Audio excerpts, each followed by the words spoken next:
This show is one of the most talked about and loved TV series of our time right now. And imagine you've never watched any of the episodes that everybody loves since it first aired in 2020. I want to join the club, but I don't even know if I want to join the club just yet. So I decided, let's watch Bridgerton. So the goal is to find out, is this a series worth watching? Is it overrated? Why does everybody absolutely love the show? And on the serious note, is there any cultural relevance in this series? So the escapism in Bridgerton seems to be the very thing that draws all of you in this series. Someone said literally every year it's just a fun escapist show. Another person said that Bridgerton may not actually be good for you, but it's addictive. I'll be the judge whether or not it's addictive or not. That is cute. I can't lie, that is so cute. Oh my gosh. Oh.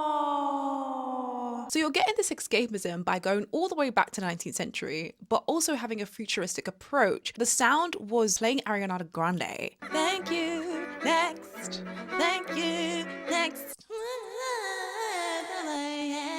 It's a very interesting way of reimagining the 19th century, of seeing Black women, Black people in noble and royal positions. To Her Majesty, the Queen. Ooh, she Black. She Black. Flawless, my dear. Flawless, my dear. Race is 100% a topic of conversation in this series, and it kind of makes you wonder, was Queen Charlotte actually Black? Though you see Black women in noble positions and authoritative positions, it doesn't necessarily combat and really talk about race itself. But I think the cultural significance of this is that I remember a lot of people talking about Queen Charlotte back when this first came out. A lot of people was like, was Queen Charlotte Black? What was the truth? What's the fact? And I think it's really interesting that it causes people to think about history, what was whitewashed, what kind of history was not been necessarily given to us in schools. And I think it made people really search up and dig up real history. What were the roles of Black people in this period of time? Were any Black people in royal positions, but then people glazed over it or amended history? Essentially, the representation is definitely a form of escapism. We don't often see women of color in positions of power, or even women of different shapes and sizes being desired. So in essence, you're using this optimistic viewpoint of life, which doesn't kind of necessarily match up with the real life that we live in, as a form of escapism for a lot of girls. And when you couple this up with how whimsical Bridgerton can be, and it takes you to a new dimension with the music and the sound, it makes you start feeling like this. Okay, I get it. I think I get it. Why do I feel like I'm gonna cry? Sound is like makes you want to fall in love. I'm like, girl, give me all the love you need, man. Especially in this day and age, I kind of understand why everyone wants to escape right now. We all want to be escaping from this world. This is getting a disaster. It's becoming scary, scarier, and scarier. But is the escapism making Bridgerton overhyped? That's like generally what I was thinking.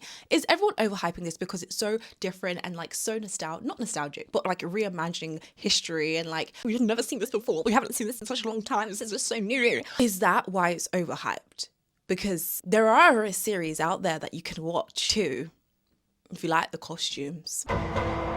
The dynamics of these characters are really dynamicing. They are so dynamicing. It's a vibe. We make up words around here. We are seriously serious. Someone said, when it comes to quality television, Bridgerton truly offers up a good match.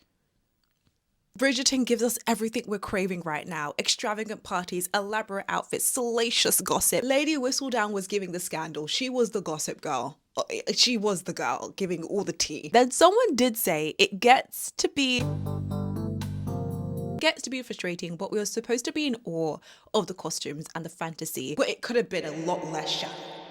Ladies, hurry with your miniatures before our guest arrives. And Penelope, put down that book at once. You shall confuse your thoughts. Should you allow me to delay only a year, just as Lady Bridgerton has done for Eloise, I may remain dedicated to my studies, perhaps. The answer's no, Penelope.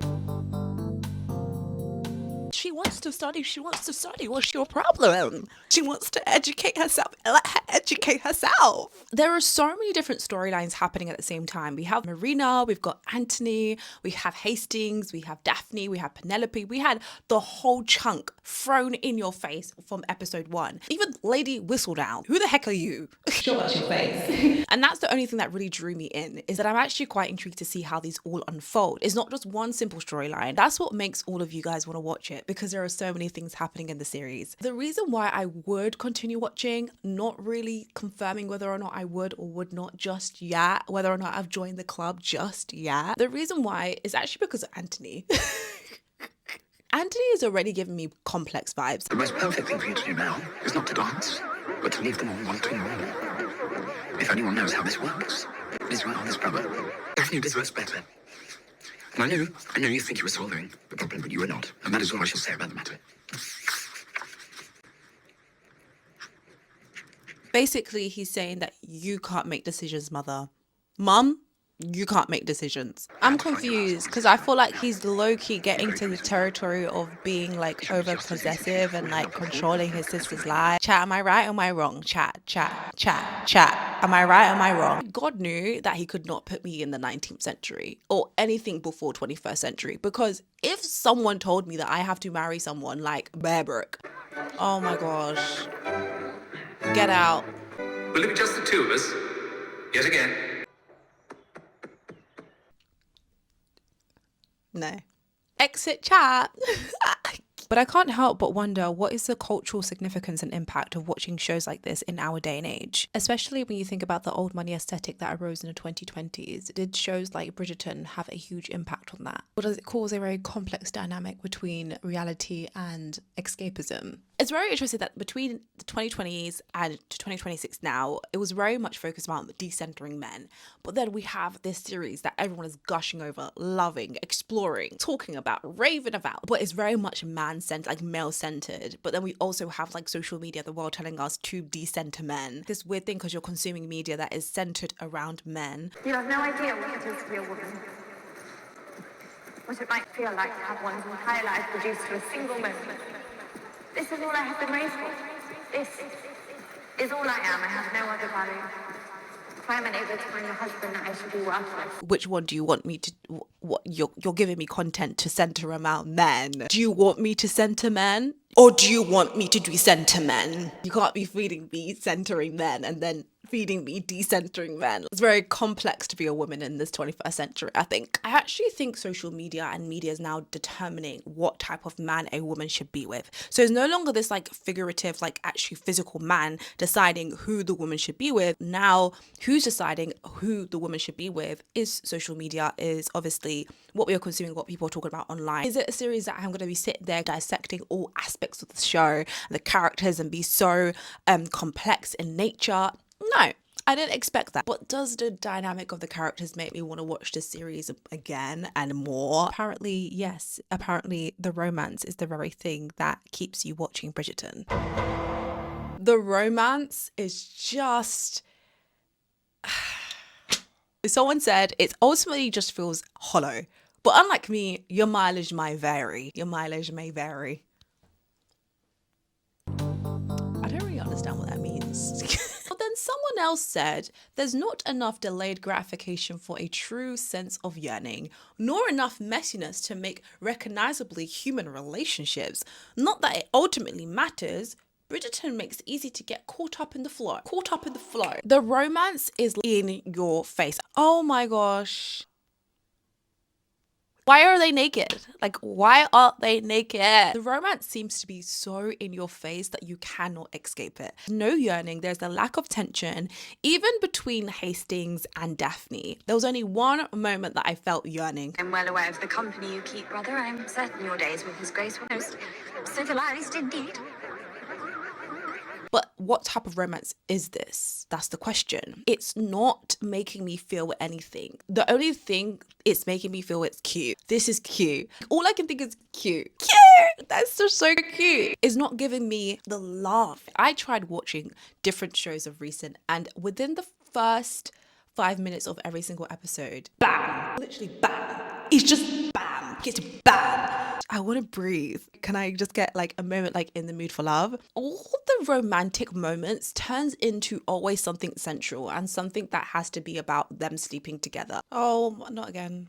I'm so tired of all of you guys. Why are they naked? Why are they naked? Why are they naked? It is not only the way that you can show love to somebody or to show affection to somebody. But then again, the definition of love and romance is very twisted in our generation, I can't lie. You people who think you like romance, you don't like romance. There's a difference between romance and the difference between sensual. I actually think there are two different things. We could debate that another day. But is a lack of tension and yearning the very reason why I will not be continuing Bridgerton? I don't really want anybody to at me. Am I wrong for not wanting to continue watching Bridgerton? I just don't know. I just feel like the people on my neck right now saying you need to watch Bridgerton. Why are you not watching Bridgerton? You have to watch Bridgerton. How dare you not watch Bridgerton? If I was to ever put on another episode of Bridgerton, the 3 reasons is because I want to see how the black women evolve in the series. 2, I also want to see Anthony and what he decides to do. 3, I actually want to know who Lady Whistledown is. Those are my thoughts on Bridgerton. Let me know if you're watching it, if you enjoy it, and if I should continue watching it. Or like if you're just, I shouldn't watch it at all. Like always, stay unseriously serious. Blessings.